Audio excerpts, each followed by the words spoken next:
Good evening, everyone. I welcome you all in this exciting webinar where we'll be exploring the Industry 5.0 and how it differs from Industry 4.0 and the emerging skills and mindsets need to be thrive in this transformative era. I would like to briefly introduce you to two exceptional speakers from Mahindra University. First is Dr. Jyothi. She is a professor of practice with over 25 years of global experience in technology led business transformations. She has led over 40 business transformations engagements, including a $1 billion program, and brings a unique perspective from her extensive work across industries. Our second speaker is Dr. Anirban Ghosh, who leads the Center of Sustainability at Mahindra University. He had over 2 decades of impactful work in the Mahindra Group. Dr. Ghosh has driven transformative sustainability initiatives, earning global recognitions for pioneering frameworks, carbon neutral programs, innovative projects, and green practices. So let's dive in. Over to you, faculties. Welcome to this conversation, Jyothi. Thank you, Professor Anirban. I was looking at your profile and I realized that you've done a bewildering variety of work. So, why don't you tell us about one of your projects which you're really proud of doing and feel very happy that you had a chance to do it in your life? Thank you for the wonderful words. But, I think when you spend 25 years in industry, there are many projects that you come across. But one project which is very close to my heart is close at home, the project that I did for India Post. This is a modernization program. If you see the current postal banks, that was out of modernization program that we did. So it started in 2010. I was involved in actually architecting the whole digital transformation from them. And then I saw it through to a large extent. And finally, now it's implemented. Of course, I left somewhere in between, but I see the results. It's very satisfying when you see the normal citizens of the country being impacted by this program. Wonderful. So let me also ask you one question. So you spent many years at Mahindra and other organizations before that, and you're now at university. That's a transition, maybe similar to mine. But why do we need a center for sustainability at a university like us? I'm wondering where else will you put a center of sustainability? But nevertheless, let me look at the question from another way. When I was the chief sustainability officer and I needed people to beef up sustainability practice within the business, there were two things that were patently clear. That if you hired someone who had come in with some sustainability education, he or she would need extensive training to become useful in the corporate sphere. We also realized that having people who are only trained in sustainability was of no use at all. You would need people who were great in their function and understood sustainability as relevant to their function. So the way we would articulate it is, how can you leverage sustainability to be a better finance person, supply chain person, marketing person, operations person, and so on. Now, if these are the kinds of people we needed in business, then it is important for universities to have centers of sustainability, where sustainability education is embedded into everything you teach. And you also have a sustainability program where someone can specialize in that area and look for opportunities, which will be available to them. That said, what are we going to cover during this webinar? And we'll also know why, specifically we had you along with me for the seminar as well. There you go. So I think there are two key takeaways from this. One is, what is Industry 5.0 and how is it different from Industry 4.0? Or maybe, for some of the young graduates, maybe, both these words might be a little confusing, or maybe they probably know it all. So let's understand and see what value we can add. The second one is in this new, Industry 5.0 environment, what we think is the skills and the mindsets required. So this is the, what we look at hopefully in the next 30 to 40 minutes. So from an audience perspective, if you can, please go to menti.com, and we'd request you to use the code which is there on the screen. And there are a couple of questions which will appear. That will be helpful for us to gauge how do we, manage this presentation in terms of expectations, as well as, how deep we should go, or how basics also we need to cover.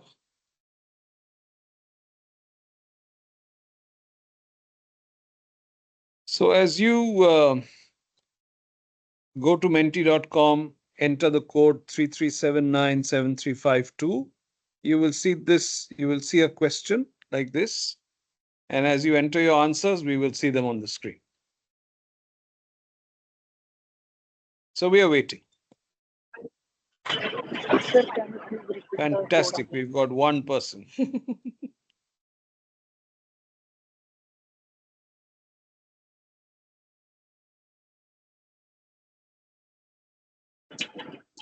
you please repeat the code again? How many participants do we have? About 39, 40.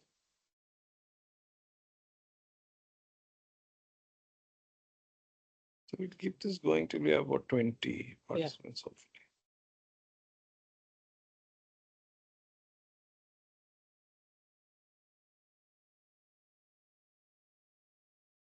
Right. So the blue bar is winning so far. It almost feels like election results are being declared. Okay. So they have an issue with the code? Why do you think so? Because somebody put a message. Are you unable to log in? So in the chat box, can you type the code, or maybe I'll do it here? No problem. Yeah. Just put it on the chat box if you can. 33797352.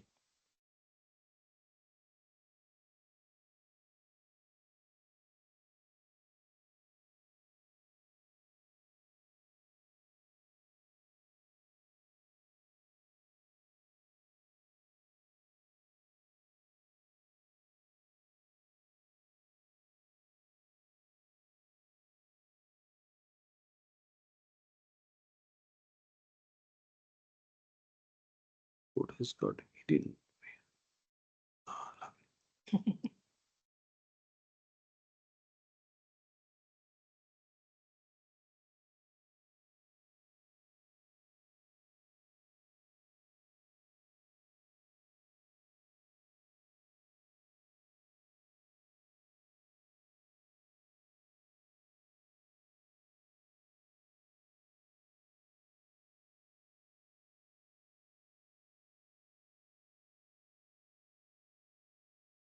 Okay. Those who haven't yet. What did you? Okay.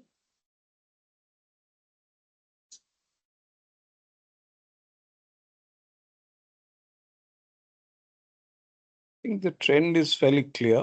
Most people haven't heard about it before, and a few have, but don't know much about it. So I guess, Jyothi, you're going to have to lead us through what is Industry 5.0. Sure.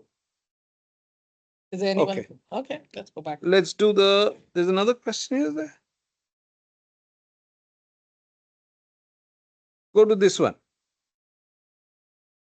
So whether you know something about it or not, if you hear the term Industry 5.0, 5.0, what comes to your mind?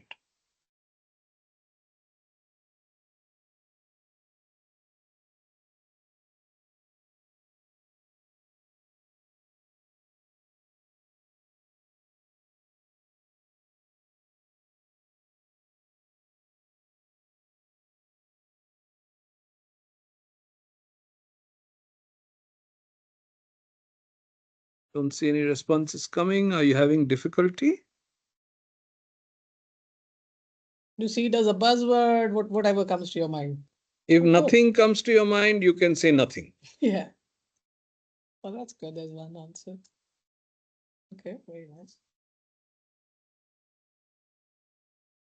Okay. Love that honesty.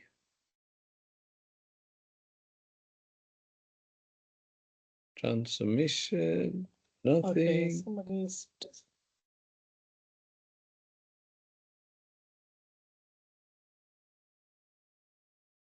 Something related to AI. Combination of technologies. It's a good thought.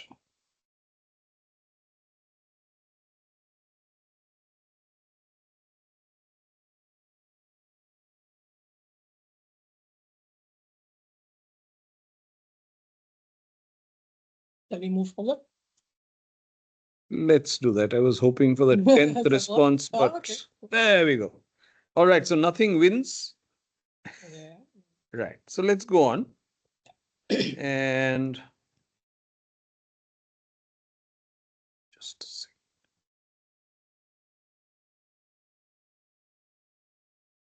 Okay. So I think based on the responses, some of you probably either shy of giving the answers or otherwise we've also got some responses. So let's move forward. So I'll probably take you through some few pictures and whatever comes to your mind, if you can put in the chat, that will be useful.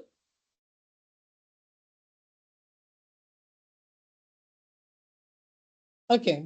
When do you think this photograph is from? What period, what time, year, century, decade, whatever comes to your mind? What do you think it is?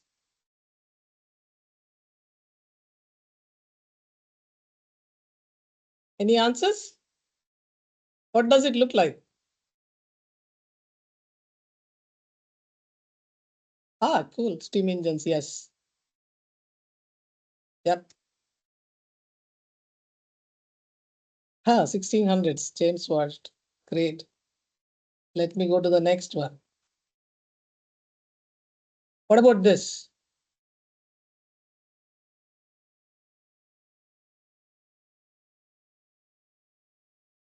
So which one are they answering? The Amazon.com.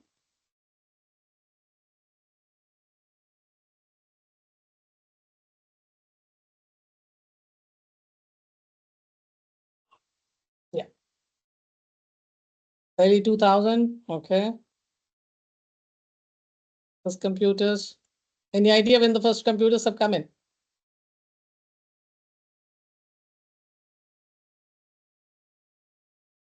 Okay, I just have a couple of more pictures.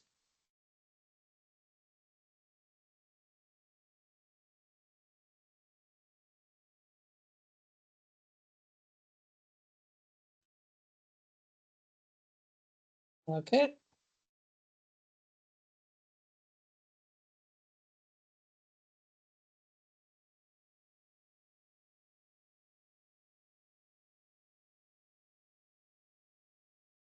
Okay. So now we see, I think we've 1600s, 1800s, AI technology in that area in 1999. So we have pretty range of timelines that we are talking about, right? So I mean, if you think about it, so the industry itself, industrialization from an industry 5.0 to today, which we are going to talk further, but let's think about industry itself. When do you think the industrialization started? Shall we? Yeah. All right, so we'll go and play Menti games again. And let me give you the question. When did the Industrial Revolution begin?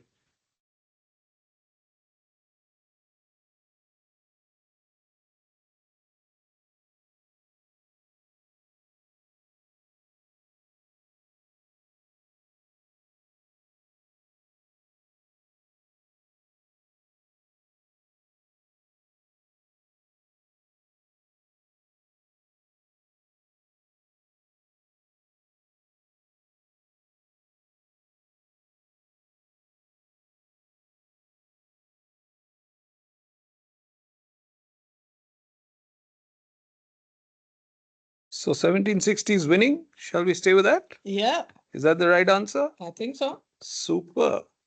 All right. So We've got another question there for you. Sorry, I skipped one. Which key technology is associated with the first industrial revolution?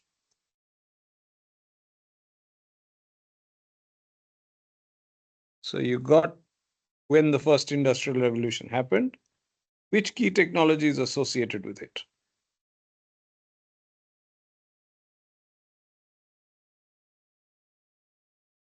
I think let's move forward. I think in the past they talked about steam Mechanical engine. Okay, machine. mechanical machines. Yeah. Steam engines. Yes. There you go. Wonderful. So you can keep coming putting in the answers. Yes, you can. Let me open. Those of you who answered already, you can move to the next question, which is in which decade did Industry 4.0 officially begin?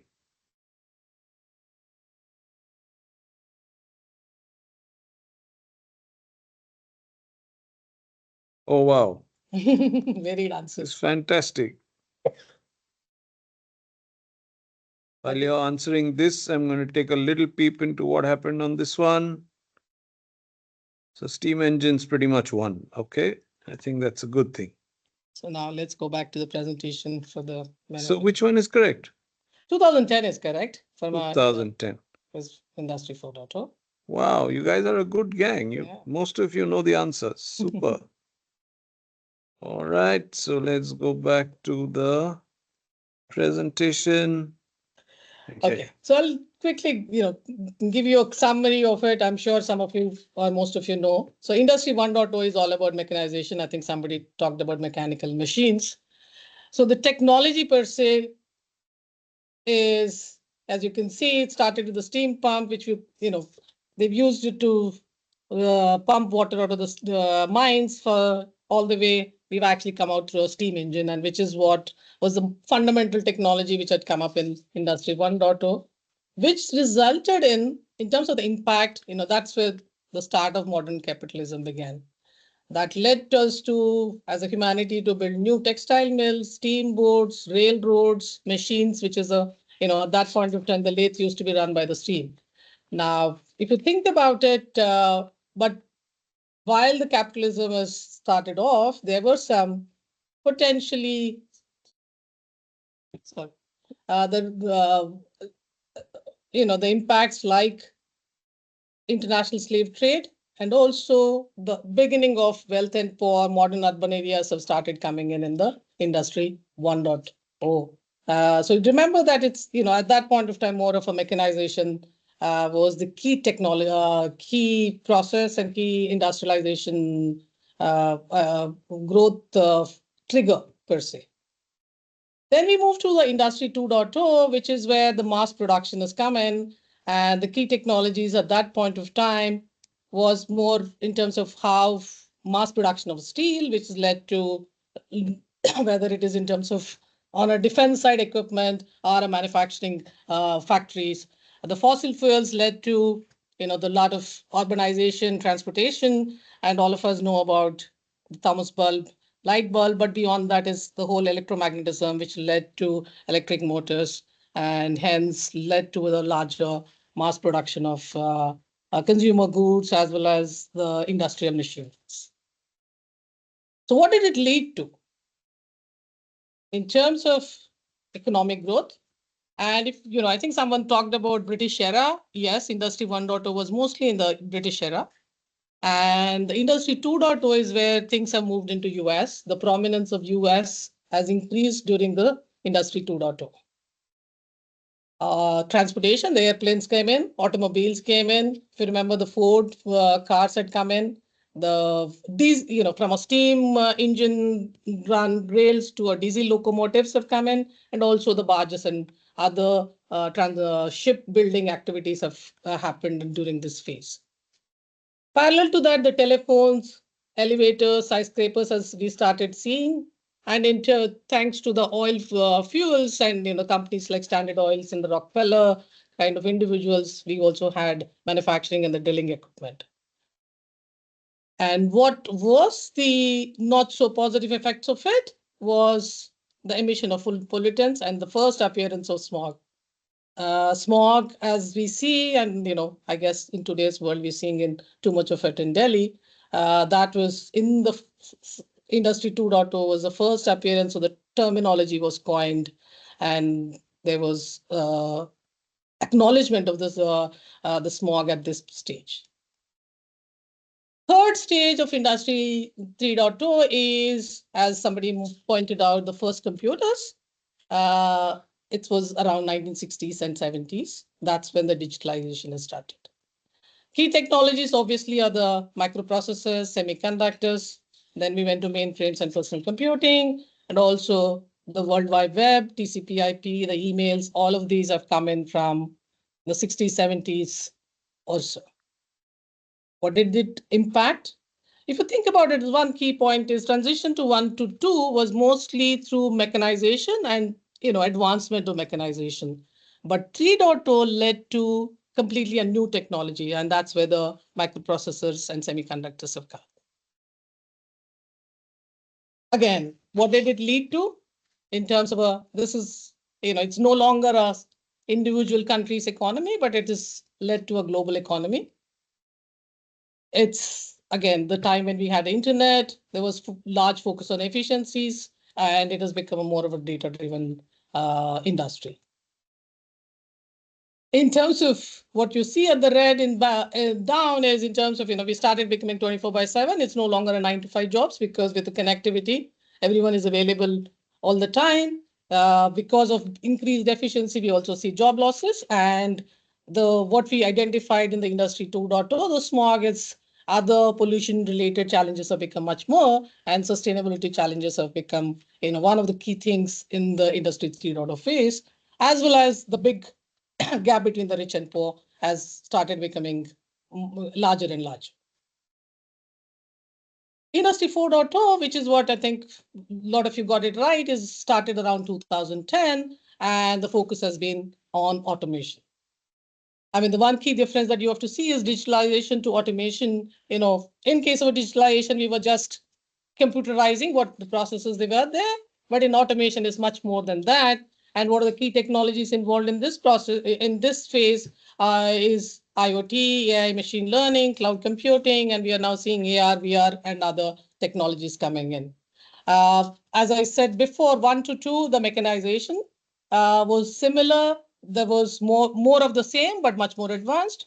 In case of a transition to 3 to 4, the fundamental technologies are still electronics, computers, and networks, but the computing power has risen enormously. When I say risen enormously, it's almost like million times what it was in 60s and 70s to now, something which was X. If you were transferring data at 10 MB, now we are transferring at 10 GB kind of. So it's almost thousands and millions of times it has increased, and that led to what on the economy impact. It's almost a digital revolution. If you see, every industry is now a technology company. So it's not just the technology industry has gone through a transition, but most of the other industries are getting changed thanks to all these technologies. Yes, there are lots of positives in terms of our life being more efficient. Whether how you order an Uber to how we order food on a Swiggy or a Zomato, everything has become life is easier, more efficient. And on the manufacturing side, we have seen more of the smart factories. People are talking about lights out factories. There's a whole big data, but there is a lot of analytics which you can use. There's also about, in terms of manufacturing, we are talking about additive manufacturing, 3D, 4D printing, which is not just in the manufacturing world, but it's also moving into healthcare and other industries. Similarly, AR, VR technologies which are coming in, whether it's for product design, maintenance, and other, all of you might be playing some of the video games using VR devices as well. What is the negatives? Sorry about that.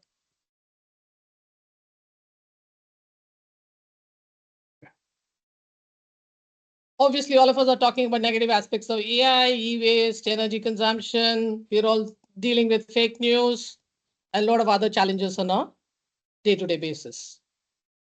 So in summary, Industry 1.2, basically from a steam engine to electricity, telephone, other in the Industry 2.2, we've gone to the computers, which is semiconductors and microprocessors in 60s to today's 2010. If you see the time period, 1716 to 1870 is about 110 years. That's a 1 to 2. Then we had another 90 years. The Industry 3.0 has come in, and then we are, currently Industry 4.0 is in 2010s. So what? So are you saying that 5.0 will come in 2030 or something?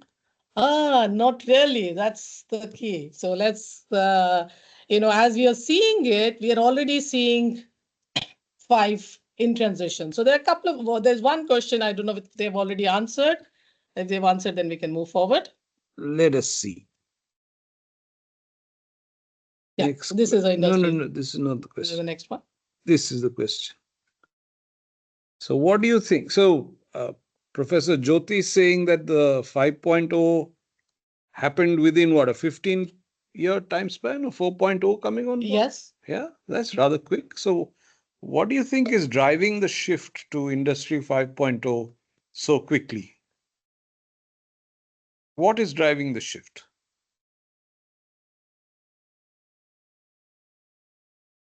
If you've heard me before, every industry revolution, so 1, 2, 3, 4, had some technologies which drove that revolution. So what do you think is driving Industry 5.0?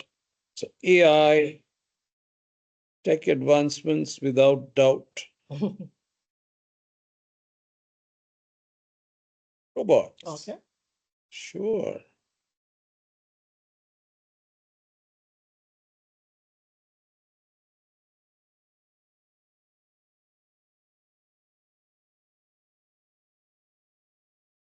You will notice that in the previous 4 revolutions, there was no discussion about the human beings. Oh, that's very interesting. Sustainability. Mm-hmm.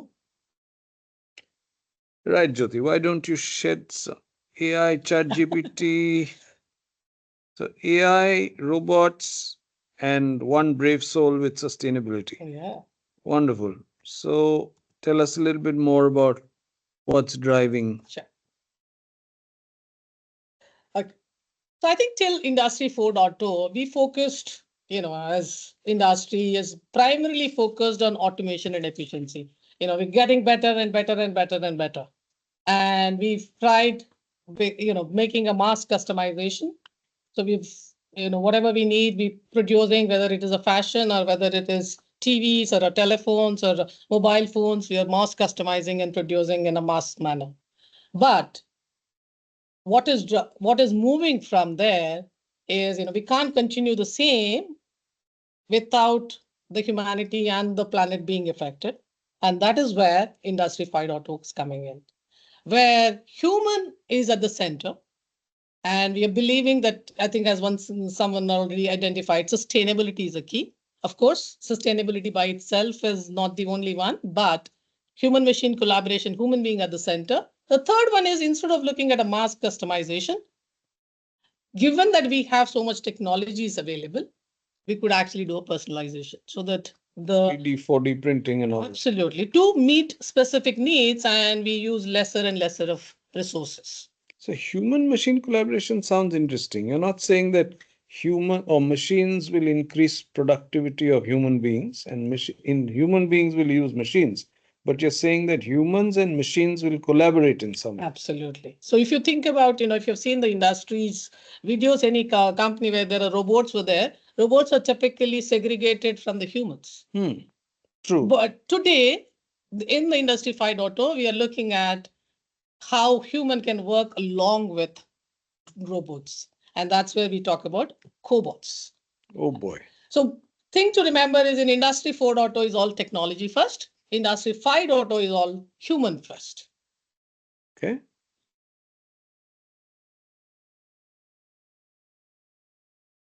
So the words that is key is resilience, respecting the boundaries of our planet, and well-being of the industry worker. You and me being at the center of the Industry 5.0. Okay. So just like the other technologies I was talking about, yes, there are technologies, but unlike 1, 2, 3, 4, here it's more of the same, but there are few given where we have progressed. So all the technologies which are there in Industry 4.0, but things which are much more human-machine collaborations like COBOs, generative AI. Some people, I think some of you had identified generative AI, digital twins, and genomics, green tech, quantum computing, and others are enabling currently the Industry 5.0 while keeping the focus on human-machine collaboration, sustainability, personalization, co-creation, societal well-being, and these are the fundamental concepts being used while we use this technology. It's not just about automation, just not just about efficiency. Fascinating. So to summarize, three key components, which is what, the one which I had shown the framework is from European Union, is human-centric, resilience, and sustainable. All the three, and human-centric being at the center of everything on the Industry 5.0. Right, Menti, time for the next question. Let's see, you're all doing very well. So let's see what you say to this one. So now that we know Industry 4 and what it is 5.0 and what's the transition happening and how or what technologies are enabling this and what are the key components of Industry 5.0, what do you think is very relevant in thriving in Industry 5.0? Because all of you would be working in Industry 5.0 or maybe 6, 7. What sort of skills do you think you'll need?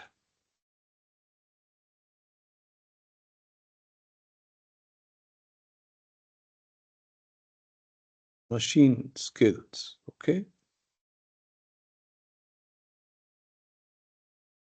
Problem-solving ability, data analytics,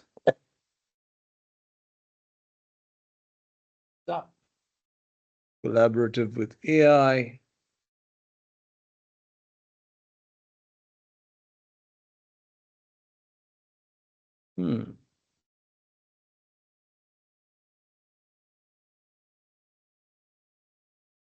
Good, I think you got AI training, yes.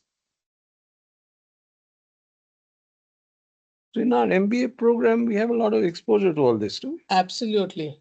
So we do have one is in terms of how do we increase their data literacy. I think the terminology they used, AML courses that we have.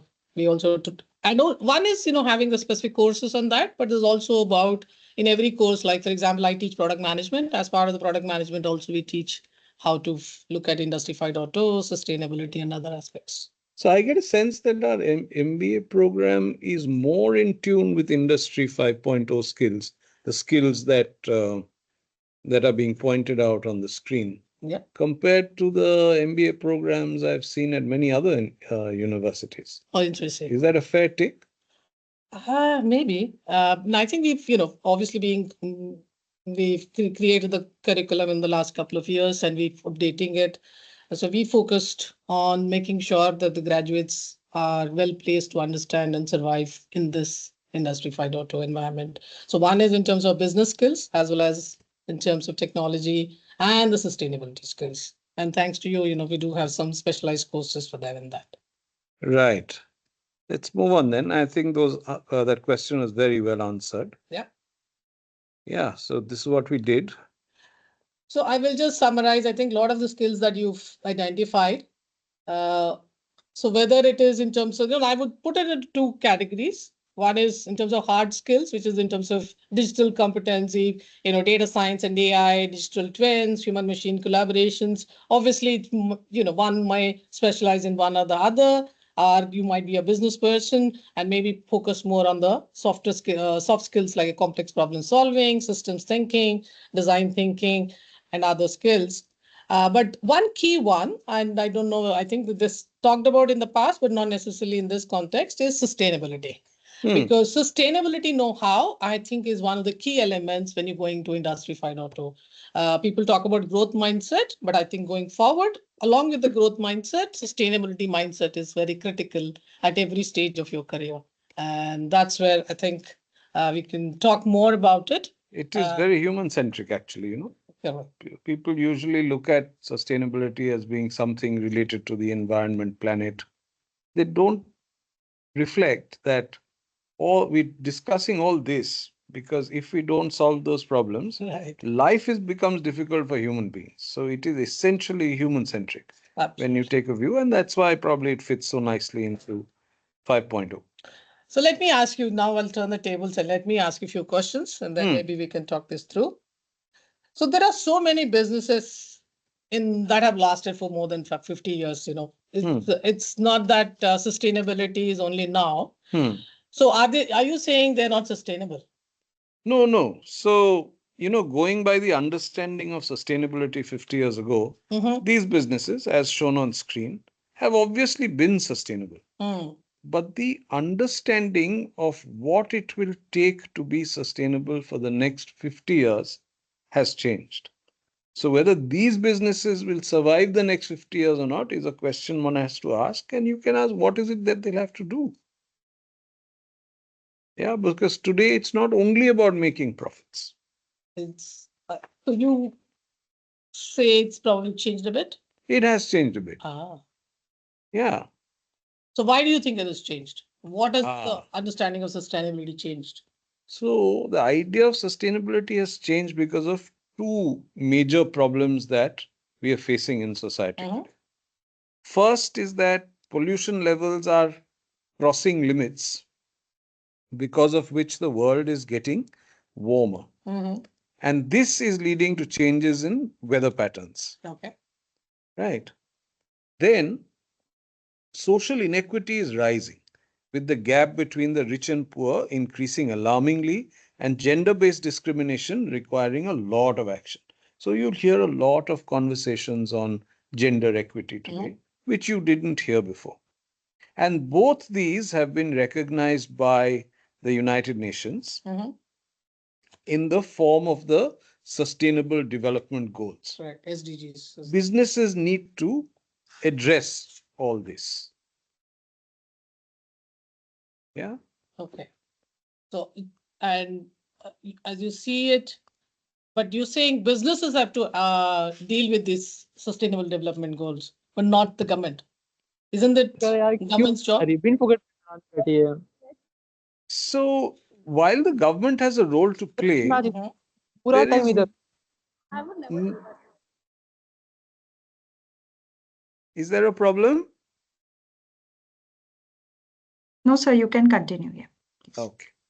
So, government does have a role to play, but companies need to deal with it because they have a huge role to play as well. They've had a role to play in creating the problem that exists today and have a massive role in solving them. The sustainable, successful companies of the future will be those that address the issues in the SDG framework at scale. Consider this: 100 corporations of the world contribute to more than 70% of all the carbon dioxide emissions. The government alone can't solve for this.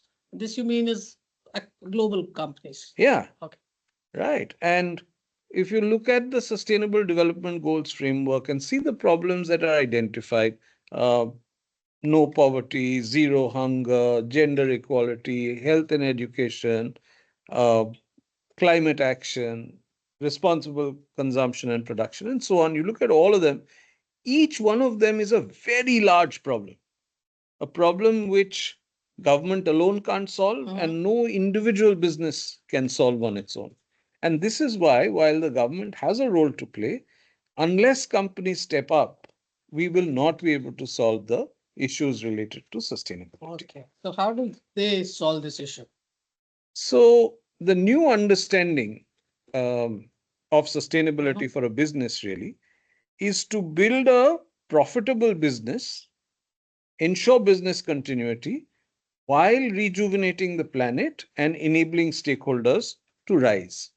Which means what?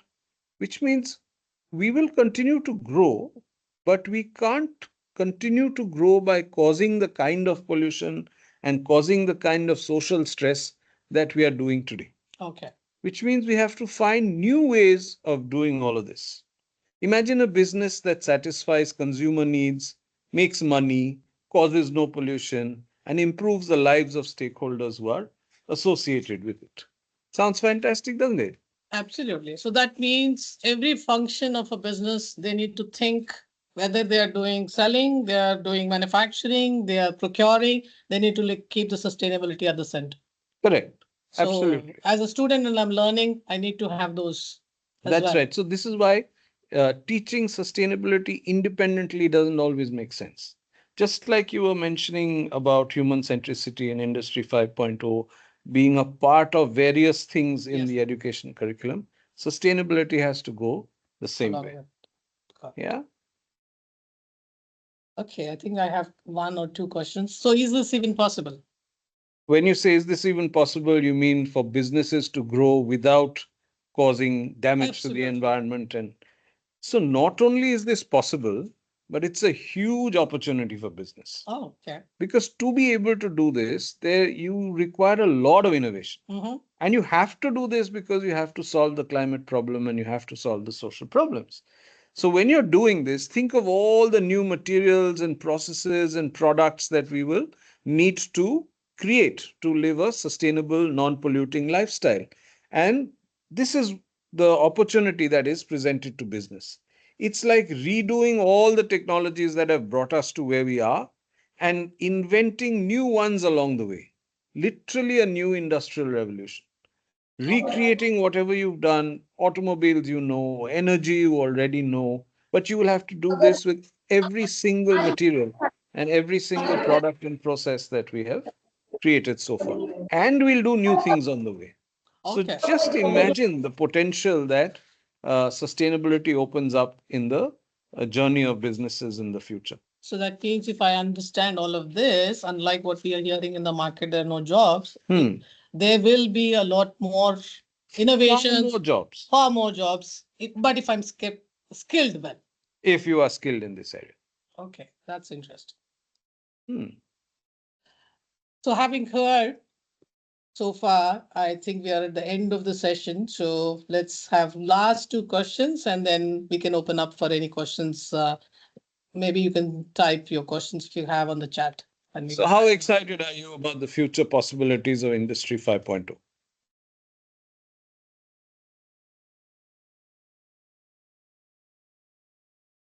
That's a good start.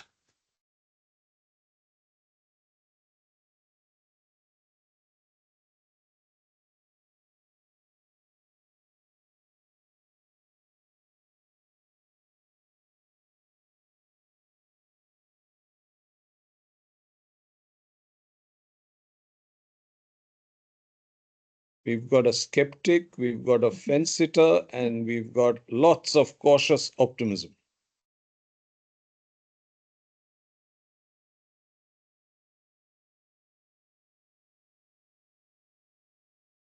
So if this were to be the distribution of beliefs in a class, it would make a fascinating conversation. yeah. Right, let's do the last question. Then I think there's one more. So what's your key takeaway from this conversation that Jyothi and I have just had with you?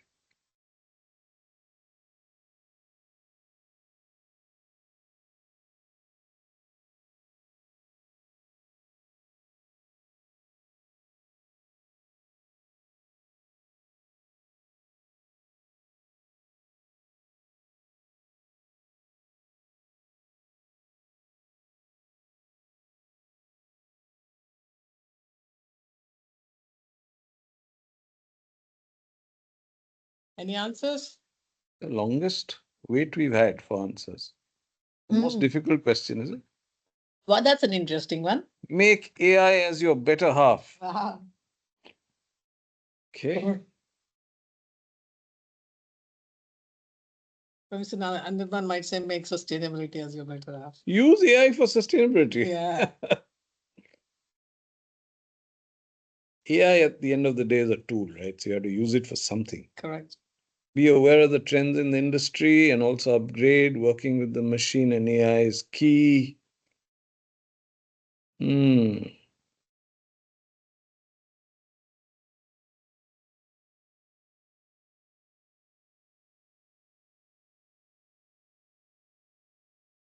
That is so true. Industry 5.0 is not Not replacing. replacing humans. Very important takeaway.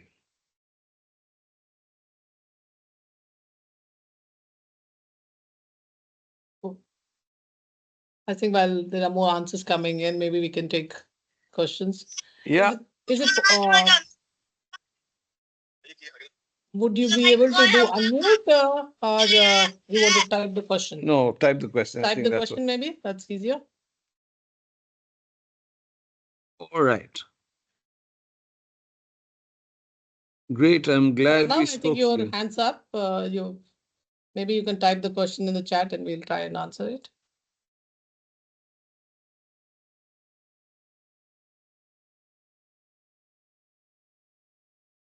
So I'm going to stop sharing.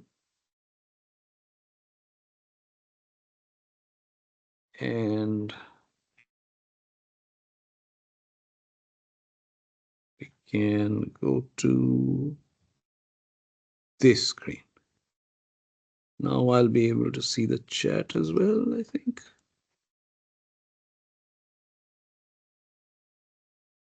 As people overcame computer era, same with AI.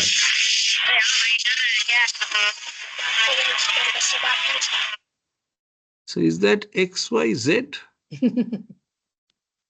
Right. So Pranav, can you put your question on the chat, please? I don't know if you can unmute yourself. Probably not.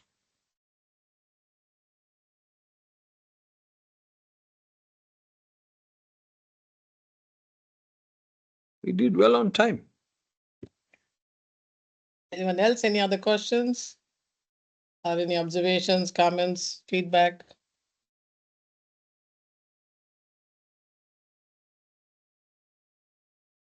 Okay.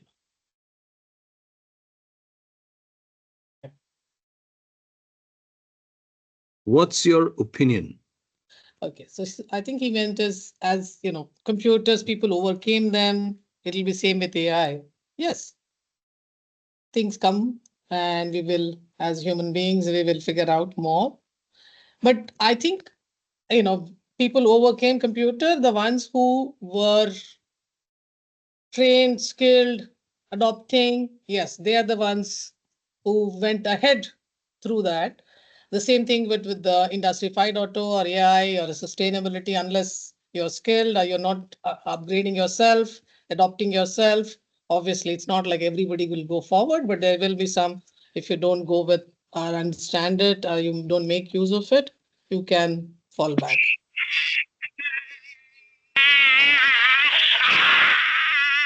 But at the same time, we can't say efficiency has become many fold.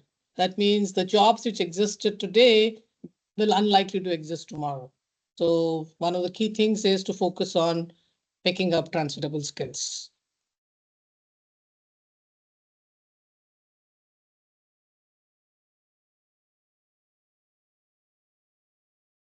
Thank Very you. kind of you, Anirudh. Anirudra, that's a unique name.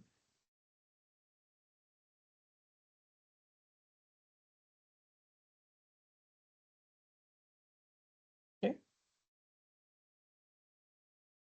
So if there are no other questions, there is. What will be the next big upcoming market that will be captured by AI?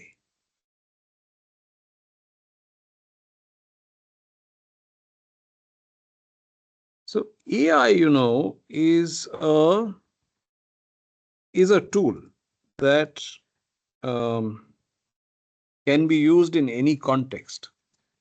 So I would guess that over time you'll find AI in everything.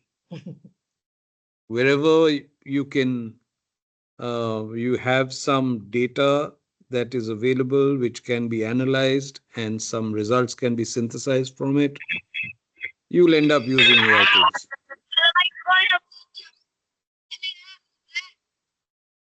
We now have EXSS. So only the very interesting names are microphone is coming on. How human will do collaboration with machine, as machines are far more efficient than human. There you go. So Shubdeep, as you can see it, and Industry 4.0 was always about efficiency and automation. Industry 5.0 is not necessarily efficiency is the primary goal. But having said that, when human collaborate together, it's more likely to be more efficient than machine by itself. Yes, machines are good for doing a repetitive task where there is something more given, but when something requires more cognitive skills, I think where the human gets involved, and then a human working along with the machine is more likely to be more efficient. Of course, we'll probably have to see, and history will, maybe in 4 or 5 years we'll really understand that. But as of now, the expectation is that, and projection is also that human and machine will be more efficient than machine by itself.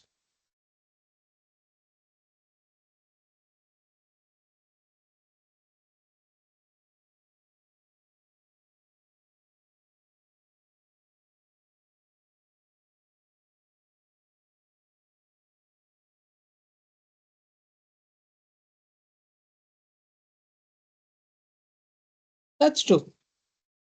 What Vatsal is saying, I agree. I'm saying that to Vatsal. Oh, So sorry, I sorry, sorry. can see one question up, sir. The future of 5.0 in India. Very short answer, very bright. Especially if all of you decide to learn about 5.0 and start using it in your career. But let's not forget, when you do join the MBA program, it will be a period of 2 years for you, Right. right? So you will be at the cutting edge, at the forefront of implementing 5.0 in India. It's a fantastic place to be.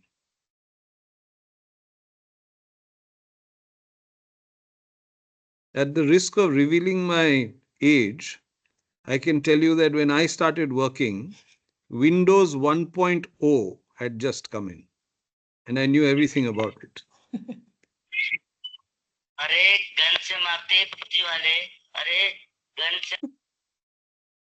This is free entertainment. How is this happening? Good. Right. So if we don't have any other questions, we're almost at the top of the hour. Thank you. Shall we bring the webinar to a close? Any last? Thank you. Thank you, everyone. Thank you, Dhairyashri.